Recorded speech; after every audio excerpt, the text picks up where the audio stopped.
I ever get this feeling like technology's got us all kind of trapped, in its grip. Like we're paying some hidden price for these what seem like totally harmless, digital habits. Yeah. Well, today we're doing a deep dive on this whole thing, dopamine-driven feedback loops. Okay. We've got a ton of articles, research, even some comments from, Silicon Valley insiders that are uh, pretty eye-opening, I gotta say. Yeah, this isn't just like the classic addiction thing, right? It's more about how tech kind of gets into our brains, maybe messing with our mental health, how we act, even society as a whole even. Whoa, that's a lot. Yeah, everyone talks about dopamine, the feel-good chemical. Right. But uh, from what I'm seeing in these sources, it's way more complicated than that. Oh, for sure. Dopamine, I mean, it's super important for like a ton of stuff. Motivation, even just moving around, hormones, you name it. You know what's really interesting though? It's like a learning signal for your brain. Oh, okay. It basically tells you, hey, that felt pretty good. Let's do that again.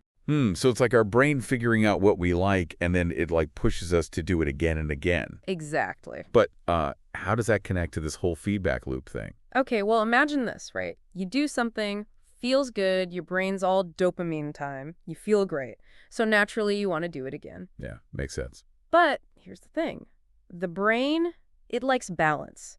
So after that dopamine rush, you get a dip, kind of a come down. Okay. And that actually makes the craving even stronger. Oh, so you end up wanting that dopamine hit even more. Yeah.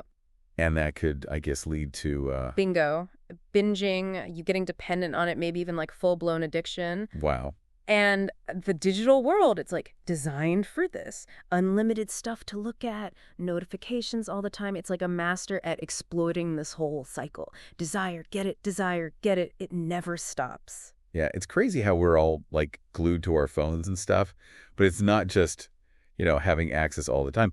We also found this thing called reward prediction error. Right, that is a huge piece of this. You see, unexpected rewards, they trigger way more dopamine than ones you're expecting. Interesting. Think of it like getting like on social media out of nowhere. Or, those loot boxes in games, that surprise. Oh, yeah. That's the hook. Keeps you coming back, always looking for that next hit. Like gambling, but with like our time and attention. You got it. But this is where things get a bit, kind of scary. It's not just, regular addiction, right? What other bad stuff can happen from being stuck in these digital feedback loops? Honestly, the downsides, they're all over. Like, on a personal level, there's a link between too much tech and mental health issues. Anxiety, stress, depression, even how you feel about yourself. Yeah, and that whole thing on social media, comparing yourself to everyone, trying to look perfect, that can't be good for you. It's really not. It can be super damaging, but it goes beyond just, the mental stuff. Could even lead to cognitive decline. Wait, really? Just from spending too much time online? Well, it's pretty new research, but people are noticing this. Memory problems, trouble focusing, Huh. Then you got the physical stuff. Your eyes get strained, tech neck from always looking down at the phone, sleep gets messed up, all this. And you're not even really connecting with people, even though it feels like you are. Right, right. So basically you're saying we're getting all these potential problems, physical, mental, even with how our brains work, and we're not even getting real connection in return. Yeah, sadly. That's pretty messed up. But what's even weirder is that the people who made these platforms, they're starting to talk about the dangers too. Yeah, it does make you think, doesn't it? And we're talking like former Facebook execs straight up saying they feel tremendously guilty about building tools that are hurting society. It is kind of ironic. There's this guy, Chamath Palihapitiya. He even said these platforms are messing with how we talk to each other, like civil discourse, and they're helping spread fake news, all because of these quick dopamine hits and feedback loops. And then there's Sean Parker, founding president of Facebook, right? He's talking about how these platforms use our psychology against us, almost like they were designed to do it. And the kicker, a lot of these tech leaders, they're limiting their own kids' tech use.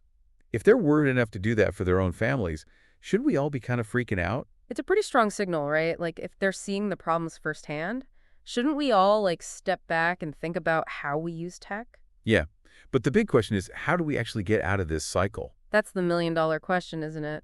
And sadly, there are no easy answers. There's this whole dopamine fasting thing that's become popular. Oh yeah, I've heard of that. But even the name, it's kind of misleading, you know? You can't just like turn off your brain's reward system completely. It's more about getting those impulsive behaviors under control. So like less about actually fasting from dopamine and more about, I don't know, being smarter about how we use tech.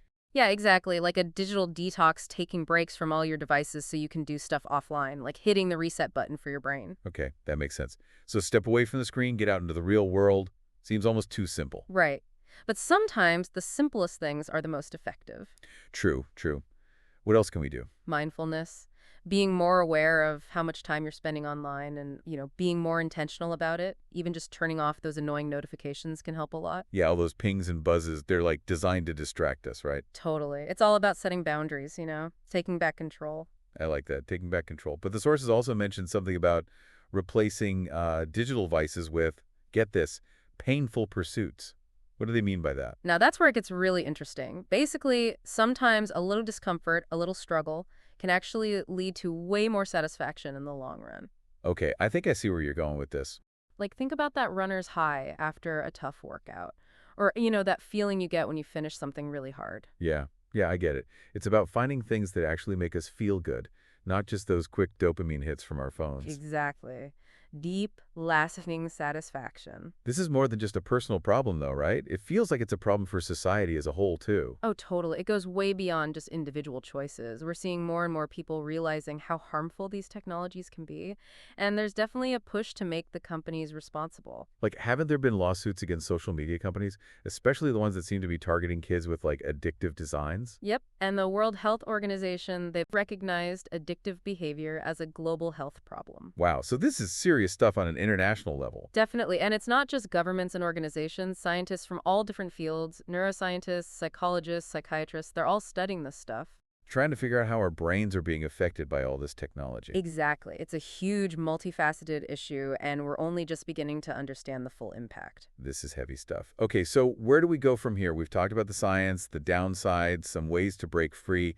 What are your thoughts on all of this? I think the real question is, what are you going to do with this information? Because the world's being designed to grab our attention more and more. So how do we take back control of our digital lives and use tech for good instead of letting it use us? Wow, that's a great question. I think it's something we all need to be asking ourselves. So what really stood out to you from all this? What are your key takeaways? For me, it's realizing that these technologies, they're not neutral. They're built to get to our weak spots, get us hooked, and make money off our attention. We need to be way more aware and start thinking critically about all this. Yeah, we can't just passively take in whatever these platforms throw at us, right? Right. We need to be more careful, more intentional, and more proactive about how we're using tech.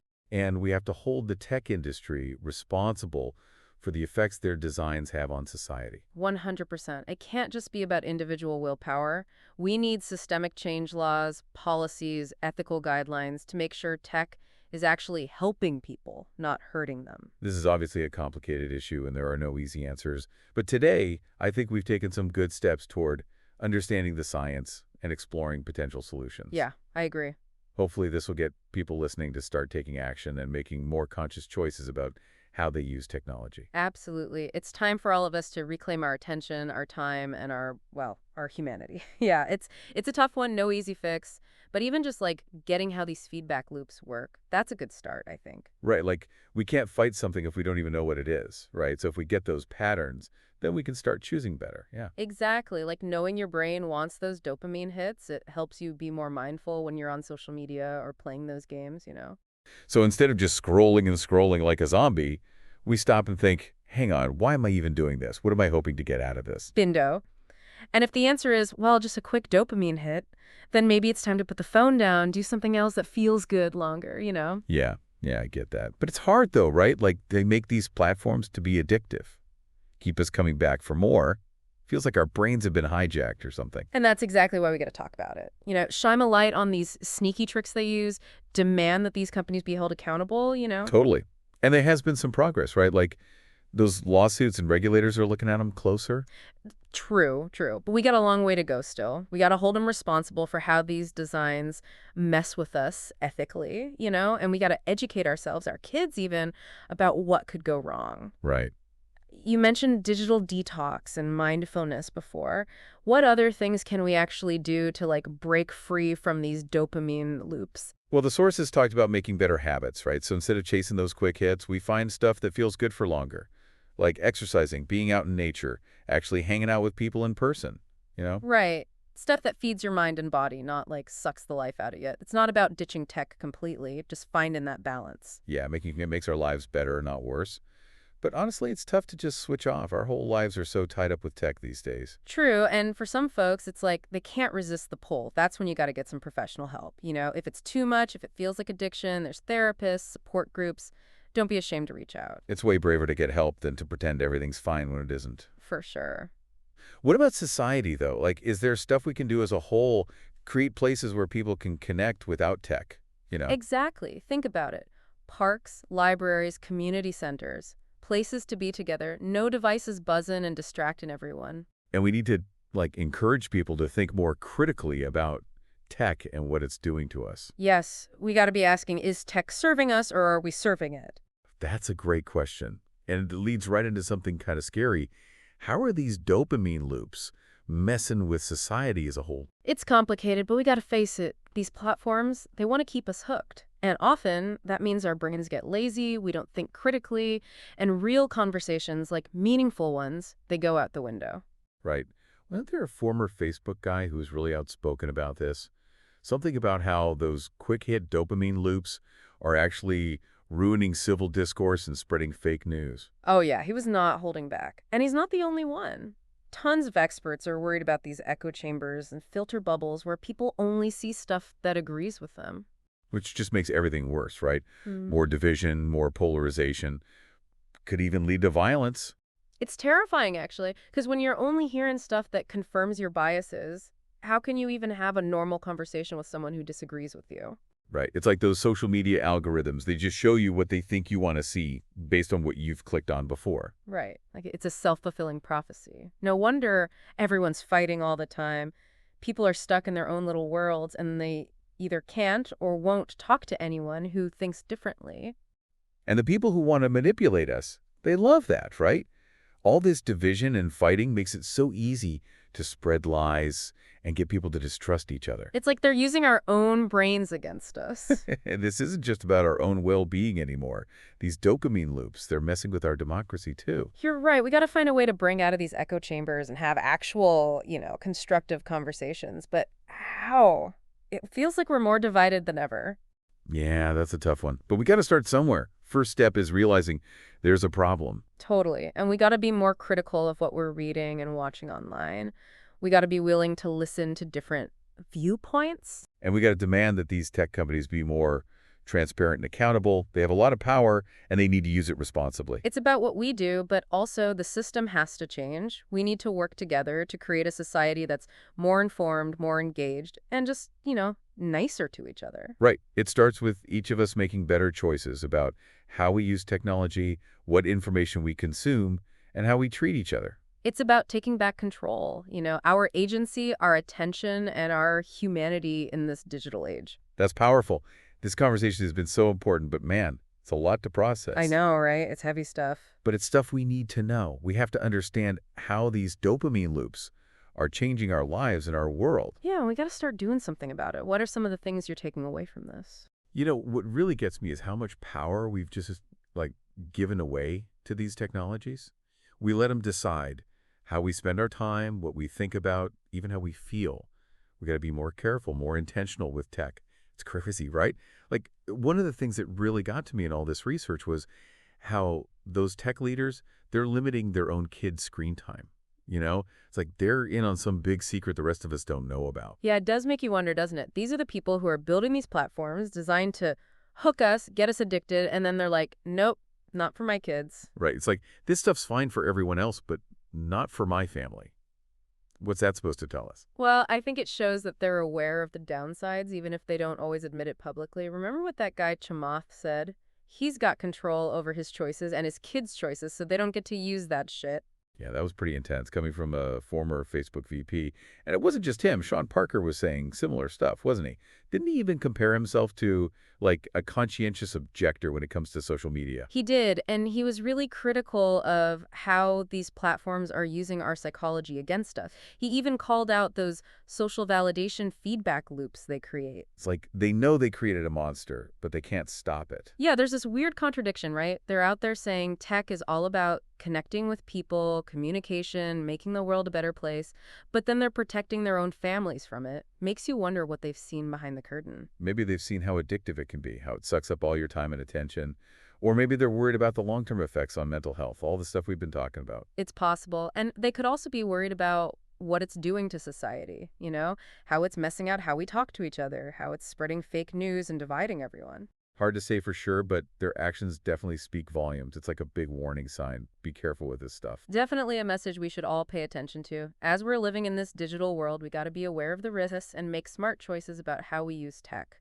Setting boundaries, finding healthy habits, and making sure we're connecting with people in real life. And not just accepting everything we see online, right? Got to think critically and make sure we're hearing different viewpoints, not just getting stuck in those echo chambers. Exactly. But we can't just rely on ourselves to fix this. The whole system needs to change. We need the tech companies to be held accountable, maybe some new rules and laws, ethical guidelines, to make sure technology is actually helping us, not hurting us. Well, this deep dive has been a lot to take in. It's been fascinating, but also kind of scary, learning about all these dopamine feedback loops. It really has, but it's important to talk about it. We need to understand how this stuff is affecting us and our world. Totally. If we want to take back control of our lives, our time, our future even, we got to start making different choices. It's up to us to shape technology, not the other way around. Couldn't have said it better myself. Time to reclaim our power and make the digital world work for us for good. So well said. And on that note, we want to hear from you. What are your thoughts on all this? What stood out to you? Leave us a comment down below and let us know. And if you found this deep dives helpful, hit that like button and subscribe to our channel for more conversations just like this one. We'll be back soon with more insights and analysis. Until then, stay curious, stay informed, and stay engaged.